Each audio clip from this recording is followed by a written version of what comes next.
Racism has plagued Los Angeles for decades, affecting their laws, customs, norms, and above all, the education system.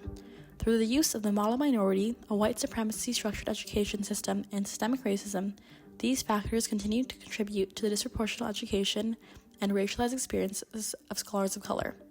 In Los Angeles County, this issue is widespread among college campuses from USC to UCLA, where students like Lila Wheeler must demand more resources, attention, and funding from her school in order to advocate for the necessary support for her marginalized community.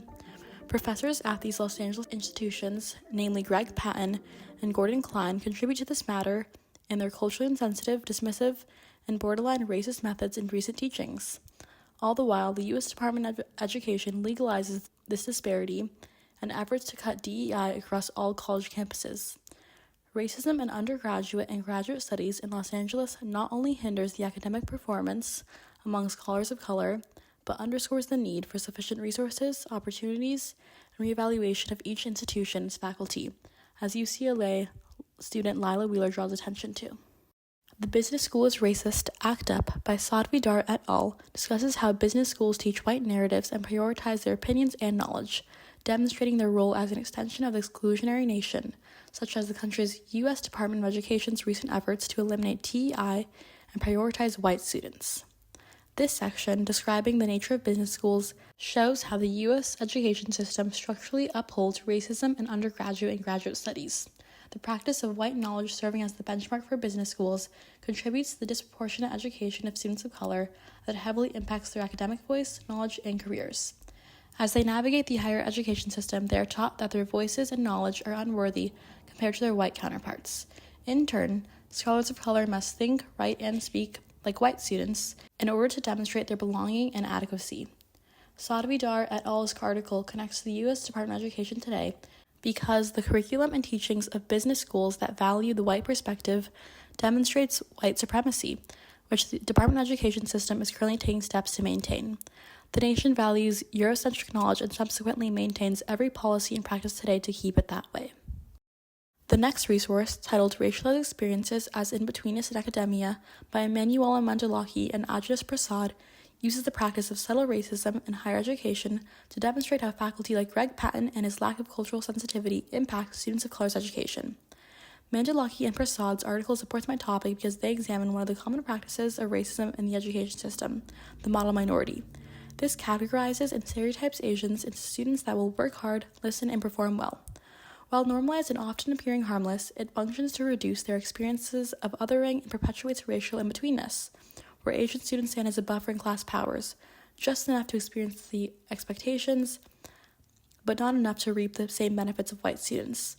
In turn, they experience detrimental effects such as less opportunities to make scholarly impact and discrimination against in tenure-track evaluations. At USC, this pattern of subtle racism is prevalent in Greg Patton's teachings.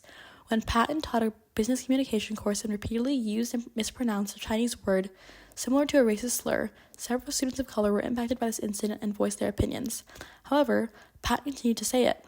In this, the professor exhibited subtle racism in his disregard for students of color's expressed discomfort and his continued use of the mispronounced word. This emphasizes to the audience the different mediums that racism occurs in. Contrary to popular belief, racism doesn't always present someone or something being treated differently in a store or a person holding preconceived notions about someone of color, but is microaggressions of this nature that are prevalent in the higher education system and detrimental to scholars of color's education experience. My fourth resource, titled Black Students Do the Real Work, Maintaining Mental Health Among Black Students at UCLA, written by Princess Yuta, discusses UCLA's lack of attention and underfunding regarding students of color's mental health, which Lila Wheeler draws focus on with the Black Bruin Resource Center running at a bare minimum service. Yuta's article supports my topic because she underscores how UCLA's mental health care for students of color exacerbates their mental health issues rather than aiding it due to a lack of funding and proper staffing despite proper funds. While the school offers CAPS, counseling and psychological services, Black students do not find it welcoming nor adequate to aid their racialized experiences. It's insufficient and unproductive, nevertheless vital to students of color's quality of life and academic success. In its failing structure, Black students' experiences and feelings are devalued and pushed aside. The program's understaffing and inconsistent funding create a space that's unwelcoming for Black students, on top of the academic and social stress that they are dealing with, attending a predominantly white institution. UCLA student Lila Wheeler notes this very lack of care for providing students of color with the necessary resources to mentally and academically succeed at the school. Wheeler discusses the recent implementation of the Black Bruin Resource Center at UCLA, despite years of demands for the center from students of color, highlighting the school's lack of care for Black and brown students' needs. Clearly, students of color at UCLA notice and voice the deficiency of sufficient resources for them at the school that are actively contributing to the racism that they are experiencing in their studies. Gordon Klein's culture-insensitive response to a student's suggestion in the wake of George Floyd and the Black Lives Matter protests and riots reflects UCLA's need for reevaluation of its university and staff. The UCLA professor's racist response in this email underscores UCLA's urgent need to reevaluate its staff in order to prevent racism towards students of color at the institution. Gordon Klein received an email from a concerned student explaining that due to the racially motivated killing of George Floyd, Breonna Taylor, and Ahmaud Arbery, and the disproportionate effects of COVID-19 in the Black community, Black students are at an academic advantage. In turn, the student asked for accommodations for Black students during this exam. Klein denied the request, which he has the procedural right to do, yet his extremely insensitive and condescending reply was inexcusable. The UCLA business professor claims to value and treat all students the same, yet his racist response to a student's email reflects a teacher that is dismissive and racist. He lacked compassion for the Black community in his passive-aggressive response, and was ultimately placed on a short mandatory leave, yet he was reinstated soon after. A UCLA professor of this caliber should not be allowed to teach or represent the institution. Klein's dismissive, tone-deaf, and racist response is antithetical to UCLA's core values, fostering open-mindedness, compassion, and understanding of all individuals and cultures. Aggressions of this nature are what corrupt the studies of undergraduate and graduate students of color in Los Angeles today. UCLA has various programs to emphasize its devotion to anti-racism, such as the EDI office, devoted to equity, diversity, and inclusion, yet in reinstating Gordon Klein in September 2020, the university dropped their values and rehired a faculty member with a past of racism. Hence, colleges in Los Angeles, specifically UCLA, should undergo reevaluations upon its staff on a standard of equity and cultural compassion among all students to ensure students of color equal treatment and education. Greg Patton's racial slur incident and the school's reinstatement of him demonstrates USC's urgent need for staff reevaluation in order to stop the racism that undergraduate and graduate students experience at USC. Greg Patton's incident at USC underscores the racism that students of color experience day to day that is forgotten and excused. Black students are already a marginalized group in the education system, experiencing a lack of apt resources, opportunities, and racism in their day-to-day life. On top of that, they should not have to learn from culturally insensitive professors. Professor Patton had heard his students of color's offense and discomfort about his use of the mispronounced Chinese word in class, similar outing to the N-word, yet he made the choice to continue using it in his lessons despite the various 10,000 characters in the Chinese language. Due to students' letters to the dean expressing the professor's insensitive use of the term and the effect of the incident on their psychological well-being as a Black student in America, he was placed on short suspension. However, Pat has since returned and continues to teach at USC. The professor's negligence and disregard for Black students' well-being in this incident reflects the subtle racism that students of color in undergraduate and graduate studies experience in Los Angeles time and time again. The rather brief apology of such actions that offended Black students in his reign, despite his awareness of the issue, exemplifies USC's need for reassessment of its values and staff. Students should not have to feel uncomfortable in class and be ignored by their teachers when they express valid emotional and cultural discomfort based on teachers' actions. Students of color's voices need to be listened to and supported in higher education because despite DEI efforts across Los Angeles institutions, they still experience racism every day. The U.S. Department of Education's recent efforts to exterminate DEI among college institutions exhibits the need for fitting resources and opportunities for students of color in Los Angeles universities.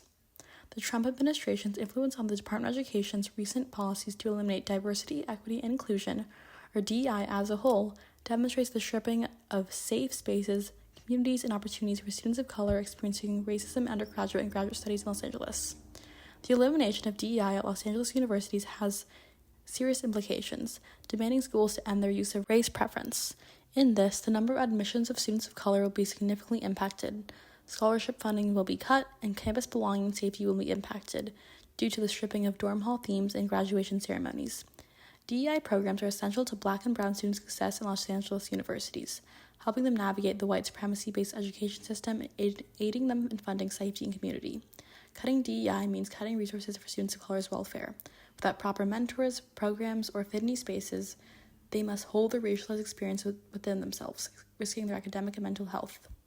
The U.S. Department of Education's recent efforts to eliminate DEI represents a critical need to protect these very resources and practices in education for students of color. These demands are fueled by executive orders by the Trump administration to end illegal discrimination and wasteful spending of government funds. Yet, with this executive order in place, the resources that help students of color on campus are completely taken away, forcing the organizations that actively help them to take a step back in their great success.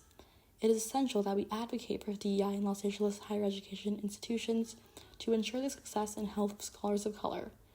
Undergraduate and graduate universities in Los Angeles need sufficient resources to aid its marginalized students and ensure their success, equal opportunities, and resources, just as white students do. Racism in undergraduate and graduate studies in Los Angeles is continued by the employment of professors like Patton and Klein, schools' lack of sufficient resources and opportunities for students of color, and finally, the U.S. Department of Education's efforts to eliminate race-based programs. Throughout this film, uncovering the secrets of racism in undergraduate and graduate studies in Los Angeles, I demonstrate how racism impedes on the mental health, academic success, and well-being of scholars of color attending these predominantly white universities. Los Angeles universities must reform their resources for students of color, implement mandatory reevaluations of each university, and standardize faculty compliance with the equity of all students of color in order to make change to this pressing issue. Stakeholders exhibit its pervasiveness and lasting impacts on scholars of color. Whether it's from declining mental health or feeling unsafe on campus, the ramification of racism in Los Angeles higher education can be the cause for a student of color to fail to graduate. From Princess Uda to Lila Wheeler, students are using their marginalized voices to advocate for justice. To conclude, we must first collectively recognize racism's active place in Los Angeles universities in order to make change, and second, we must listen to the voices that have been silenced for too long.